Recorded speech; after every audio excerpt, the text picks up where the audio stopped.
नमस्कार दोस्तों, पूजा शक्ति चैनल में आप सभी मेरे भाइयों बहनों का बहुत बहुत स्वागत है। आज जिस नए विषय पे हम चर्चा करेंगे वो है मनोकामनाओं की तुलसी, यानी कि तुलसी पे जल क्यों चढ़ाया जाता है, किस प्रकार चढ़ाया जाए, या तुलसी द्वारा हम ऐसे छोटे छोटे कौन से कार्य करें कि जो हमारे जीवन में उत्तम फलदायी हों। जैसे कि सभी जानते हैं, घर के आंगन में तुलसी का पौधा एक पौधा मात्र नहीं होता है।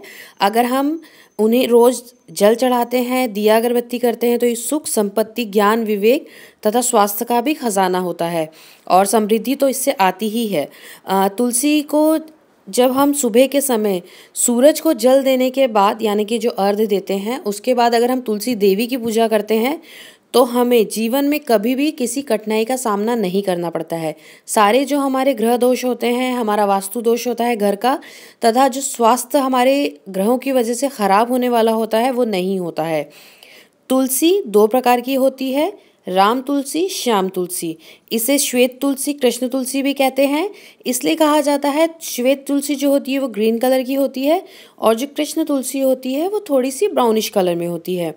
ज़्यादा फर्क नहीं रहता है, सेम ही रहती, परंतु अगर घर में आप ये दोनों तुलसी रखते हैं तो बहुत ही शुभ माना जाता है। और एक ये भी रीज़न रहता है, जिस घर में वास्तु दोष रहता है या किसी प्रकार का थोड़ा सा भी दोष रहता है तो तुलसी वहाँ कभी नहीं पनपती है। अगर आप बार बार तुलसी का पौधा लगाने की कोशिश कर रहे हैं या नहीं लग पा रहा है तो आप आपके घर का वास्तु चेक करवाइए।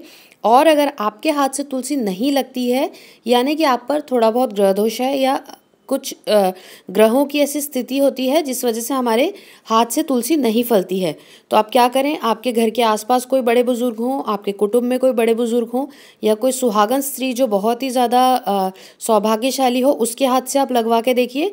और अगर तुलसी का पौधा आपके घर में पनपता है या आपके घर में बहुत से तुलसी के पौधे हैं या बहुत हरियाली लिए हुए होते हैं, तो ये बात आप सोच लीजिए कि आपके घर में सुख और समृद्धि है, यानी कि आप कितनी भी कमाई करें आपके घर में बरकत ज़रूर होगी। थोड़ी बहुत दिक्कत आपके स्वास्थ्य में आ सकती है, परंतु बड़ी डिफ़िकल्टी आपके घर में कभी नहीं आती है, यानी कि आपको बड़ी मुसीबतों का सामना बहुत कम ही करना पड़ता है, क्योंकि जो तुलसी होती है वो एक तरीके से हमारे घर को बचाती है। तो भाइयों और बहनों, पद्मा पुराण के उत्तराखंड में तुलसी जी की सभी कथाएं आपको मिल जाएंगी, जो कि शिव जी द्वारा कही गई हैं नारद जी को और कार्तिकेय जी को। इन कथाओं में कहा गया है कि किस प्रकार उनका विवाह संपन्न हुआ, किस प्रकार उनका जन्म हुआ, किस प्रकार उन्होंने एक पूजनीय स्थान पाया। और विष्णु जी की बहुत ही प्रिय हैं, क्योंकि आप अगर विष्णु जी किसी की बात सुने ना सुने, परंतु आप एक दिया अगरबत्ती करके अगर तुलसी देवी को कोई भी बात कहते हैं तो विष्णु जी उनको ना नहीं कह सकते हैं, वो इतनी प्रिय हैं। इसी के कारण, विष्णु प्रिय होने के कारण ही, क्योंकि विष्णु जी का ही दूसरा स्वरूप कृष्ण जी हैं, तो उनका विवाह बाद में श्रीहरि से हुआ था। और अगर आप कार्तिक पूर्णिमा पर श्रीहरि को तुलसी चढ़ाते हैं तो आपको 10,000 गोदान के बराबर ही फल प्राप्त होता है। एक मैं ये कहना चाहूँगी कि अगर पति पत्नी के बीच में अनबन चल रही है या आप प्रेम विवाह चाहते हैं या सच्चे प्रेम की तलाश में हैं, तो आप डेली जो लड्डू गोपाल होते हैं उनको 2 तुलसी जी के पत्ते रोज़ सुबह पूजा के समय पर चढ़ाएं। इससे क्या होगा, आपको सच्चे प्रेम की प्राप्ति होगी तथा पति पत्नी के बीच में कितना भी बड़ा कलेश क्यों ना हो, वो उससे आपको मुक्ति मिलेगी तथा वो ख़त्म हो जाएगा। घर में सभी सदस्यों का प्रेम आपस में बहुत बहुत बढ़ेगा। और जिन दंपतियों के संतान नहीं होती है वो तुलसी नामाष्टक का पाठ करें। ये इसकी पुस्तक आपको ईजिली मार्केट में मिल जाएगी। ये करने से ना सिर्फ आपका शीघ्र विवाह भी होता है, बल्कि जो बिछड़े हुए सगे संबंधी होते हैं वो भी काफ़ी करीब आते हैं। नौकरी कारोबार को बढ़ाना चाहते हैं तो उसके लिए गुरुवार वाले दिन श्यामा तुलसी जो ब्राउन रंग की होती है उसका पौधा लें और उसके गमले पे पीला कपड़ा बांधकर ऑफिस या दुकान में रखें। जो गुरुवार वाला दिन कोई भी ऐसा दिन चुने जो कि बहुत शुभ हो, यानी कि उस दिन अमावस वगैरह ना हो, शुभ मुहूर्त देख लीजिए आप। और गुरुवार वाले दिन आप तुलसी देवी पे पीले रंग का कपड़ा, यानी कि उनके गमले पे पीले रंग का कपड़ा बांध दीजिए और जहाँ आप बैठते हैं वहाँ पर, या आप कारोबार जहाँ पे करते हैं वहाँ पर, अगर आप घर से भी कारोबार करते हैं तो उस जगह पर रख लीजिए। इससे आपको काफ़ी मुनाफा होगा तथा आपके कारोबार में दिन दुगनी रात चौगनी तरक्की भी होगी। जो व्यक्ति रोज़ सुबह के समय में स्नान वगैरह करने के बाद तुलसी देवी के नीचे दीपक जलाते हैं, यानी कि जो तुलसी का पौधा है उसके नीचे दीपक जलाते हैं, तो वो जो व्यक्ति होता है सभी देव दोषों से तथा ग्रह दोषों से मुक्त हो जाता है। देव दोष जो होते हैं वो कई बार हम भूल चूक में भगवान के लिए ऐसे कुछ काम कर जाते हैं कि हमें देव दोष जो दोष होते हैं वो लग जाते हैं तथा हमें पता नहीं पड़ पाता है, परंतु हमारे जीवन में काफ़ी कठिनाइयाँ आ जाती हैं और उसके बाद भी कोई ज्योतिष हमें बता नहीं पाता है, क्योंकि ग्रह दशा कुंडली की दशा तो सब अच्छी रहती है, परंतु हम फिर भी अपने जीवन में बहुत ज़्यादा ही तकलीफ उठाते हैं, तो उससे हमें मुक्ति मिलती है। अब एक जो है मैं आपको उपाय बहुत ही बढ़िया बताने वाली हूँ, जो कि बहुत प्राचीन उपाय है। उसके लिए आप क्या करें, एक गमले में एक जो तुलसी देवी का पौधा है वो लगाएं और एक जो गमला है उसमें काले धतूरे का पौधा लगाएं। और आप क्या करें, इन दोनों पर प्रतिदिन सुबह शुद्ध जल में थोड़ा सा कच्चा दूध मिलाकर अर्पित करें।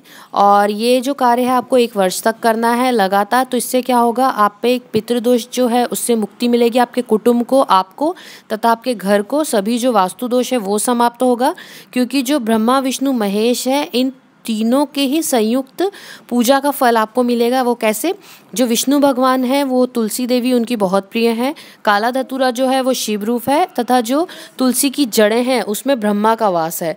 तो इससे आप अगर ये कार्य करते हैं तो आपको इन तीनों के ही पूजा का फल आपको प्राप्त होता है।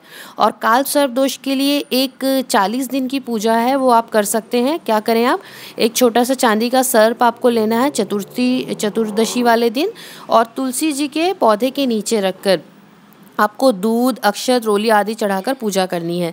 दीपक जलाएं और पूजा के समय में जो आपका मुंह हो वो पूर्व दिशा की ओर हो, भोग लगाएं, दान करें। और दीपक जब आपका ठंडा हो जाए तो उसके बाद आप क्या करेंगे, ये जो सारा सामान है जिस व्यक्ति पे कालसर्प दोष चल रहा है वही व्यक्ति पूजा करेगा, वो लेकर ये सब सामान नदी में प्रभावित कर देगा। 40 दिन तक अगर आप ये पूजा करते हैं तो आपके ऊपर कितना भी बड़ा कालसर्प दोष हो उससे आपको मुक्ति मिलेगी। और ऐसा होता है, कालसर्प दोष से अगर मुक्ति नहीं भी प्राप्त होती तो वो जो कालसर्प दोष है आपको शुभ फल प्रदान करने लगेगा। सभी ये जानते हैं कि जो कालसर्प दोष है वो हमें जो अशुभ फल भी देता है, ऐसा नहीं है भाइयों और बहनों। जो कालसर्प दोष है वो हमारे जीवन में दिन दुगनी रात चौगुनी तरक्की के भी योग बना सकता है। तो अगर आप ये कार्य करते हैं तो जो आपका कालसर्प दोष है वो आपको शुभ फल प्रदान करने लगेगा। तो अब ये तो हो गई जो तुलसी देवी हैं, उनके जो नियम पालन है वो करें आप डेली। अगर सुहागन स्त्रियाँ घर में तुलसी देवी की पूजा करती हैं, दीपक जलाती हैं, तो घर में समृद्धि सुख का वास भी होता है, तथा कितने भी बड़े आप पे रोग दोष हों वो भी, उनसे भी आपको छुटकारा प्राप्त होता है, तथा आपकी मनोकामनाओं की पूर्ति भी होती है। पति पत्नी में प्रेम जो है वो भी बना रहता है। और घर के आंगन में अगर तुलसी का पौधा लहराता है तो क्या होता है, आप पुराने ज़माने में आप सभी को पता होगा कि जब जो आंगन होता था हम हमेशा ही तुलसी देवी का पौधा वहाँ लगाते थे। वो क्यों लगाते थे, क्योंकि अगर हम घर से निकलते हैं तथा तुलसी देवी के दर्शन करके निकलते हैं तो सभी चीज़ें शुभ होती हैं, यानी किसी भी प्रकार का अशुभ होने का सवाल ही नहीं होता है। तथा हम अगर किसी बड़े कार्य में जा रहे हैं और तुलसी देवी का आशीर्वाद लेकर जाते हैं तो हमें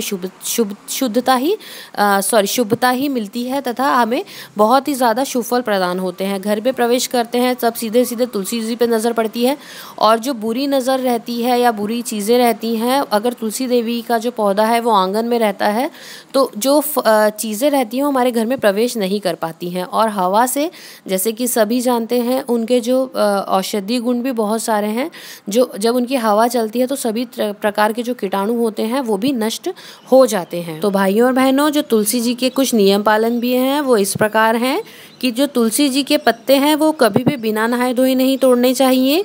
और तुलसी जी के जो पत्ते होते हैं उन्हें 11 दिन तक बासी नहीं माना जाता है। 11 दिन तक बासी नहीं मानने का मतलब ये है कि जैसे कि फॉरेन कंट्रीज़ में तुलसी जी वैसे ही बहुत कम मिलती हैं, तो आप एक पत्ते को 11 दिन तक यूज़ में ला सकते हैं पानी से धोकर, और गंगा जल हो तो बहुत ही अच्छा रहेगा।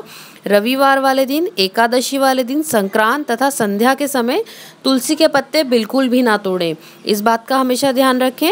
और क्योंकि ये महालक्ष्मी जी की कृपा रहती है, यानी कि इन्हें महालक्ष्मी का ही दूसरा स्वरूप माना गया है, तो क्या करें, आप शाम के समय दीपक ज़रूर लगाएं तुलसी जी में। सुबह तो आप लगाते ही हैं, अगर आप शाम के समय भी लगाएंगे तो महालक्ष्मी की जो कृपा है आपके घर पर सदैव बनी रहेगी। और भाइयों और बहनों, जो तुलसी जी का सूखा पौधा है वो कभी भी अपने घर में ना रखें। अगर वो सूख जाता है तो उसे नदी या तालाब में प्रवाहित कर दीजिए, और प्रवाहित करने के बाद एक पौधा सूखता है तो उसके बाद ही आप दूसरा पौधा आप उसी गमले में लगा दीजिए। तो उससे क्या रहेगा, आपके घर में जो समृद्धि है वो सदैव बनी रहेगी, क्योंकि सूखा पौधा अगर आप घर में रखते हैं तो जो नेगेटिविटी है वो बढ़ती है तथा ये अशुभता की निशानी होती है। उसके बाद आप क्या करें, तुलसी जी के जो पत्ते होते हैं इसमें औषधि गुण बहुत होते हैं, परंतु इन्हें कभी चबाकर नहीं खाना चाहिए। तुलसी जी का सेवन हमेशा ऐसा करना चाहिए कि उसे आप निगल के खाएं, मतलब अगर आपने पत्ता तोड़ा है तो उसे कभी भी चबा कर ना खाएं। रोज़ पूजा करने से आपको जो है यज्ञ और उपास जितना ही फल प्राप्त होता है, अगर आप तुलसी जी की रोज़ पूजा करते हैं तो। और एक बात मैं ये कहना चाहूँगी, अगर मोक्ष की प्राप्ति चाहते हैं तो भी आप रोज़ पूजा करिए। और शास्त्रों के अनुसार रविवार को कभी भी तुलसी देवी की पूजा नहीं करनी चाहिए, और हर महीने की जो सप्तमी होती है उस दिन आप तुलसी जी को बिल्कुल भी ना छुएं। जो तुलसी देवी होती है उनकी पूजा के लिए आपको एक थाली, एक लोटा जल, हल्दी, सिंदूर, दीप लेना चाहिए, फूल लेने चाहिए, अगरबत्ती लेनी चाहिए, और एक छोटी सी घंटी, यानी जब भी आप उनकी पूजा करें तो जो घंटी की ध्वनि ज़रूर करें। और अगर आप शंख वगैरह बजाते हैं तो वो बजाएं, क्योंकि विष्णु जी हैं शंख की ध्वनि से बहुत जल्दी प्रसन्न होते हैं, और तुलसी देवी को माता लक्ष्मी का ही स्वरूप माना गया है। तो अगर आप छोटी सी घंटी की ध्वनि करते हैं या शंख बजाते हैं उनके सामने, तो आपके घर को सदैव खुशियों की जो बौछार होती है वो हमेशा ही बनी रहती है।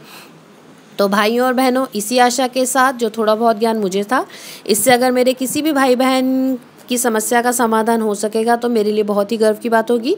हम फिर मिलेंगे किसी नए विषय पे चर्चा करते हुए। आप सभी का बहुत बहुत धन्यवाद मुझे सुनने के लिए। धन्यवाद दोस्तों।